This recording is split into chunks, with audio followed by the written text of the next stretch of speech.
रायस्तार एक नाम नहीं, एक साया था। पूरे इंडिया का सबसे बड़ा माफिया।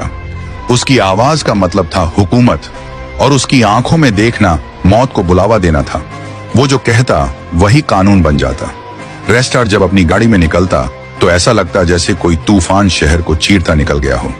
इंडिया में तो उसके दुश्मन पहले से थे, अब वो दूसरे मुल्कों में भी नफरत की लिस्ट में सबसे ऊपर था। और वहीं से उठ खड़ा हुआ उसका सबसे बड़ा दुश्मन, ब्लैक 444, एक ऐसा शख्स जो सिर्फ खून में यकीन करता था और अब उसने फैसला कर लिया था रास्टार शम को खत्म करने का। ब्लैक 444 अपनी फौज तैयार कर रहा था। देश विदेश के बड़े बड़े डॉन उसकी गैंग में शामिल हो रहे थे, लेकिन रास्टार नर को हर हरकत की खबर थी। वो कोई आम माफिया नहीं था, वो तो आग से खेलता था। उसने अपने सबसे खास आदमी से कहा, जाओ बारूद ले आओ, बंदूकें भर लो, जंग अब दूर नहीं। इस बार जो लड़ेगा वो या तो जिंदा रहेगा या फिर लेजेंड बन के मरेगा। वो खास आदमी निकला, 3 भारी भरकम जिप गाड़ियों में हथियारों की बारिश लेकर लौटा।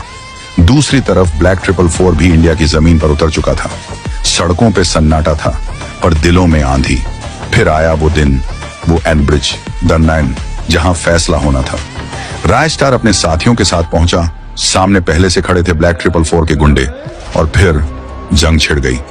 गोलियों की बौछार, बारूद का तूफान, हर तरफ धुआं था, चीखें, आग और सिर्फ एक नाम, रेस्टार।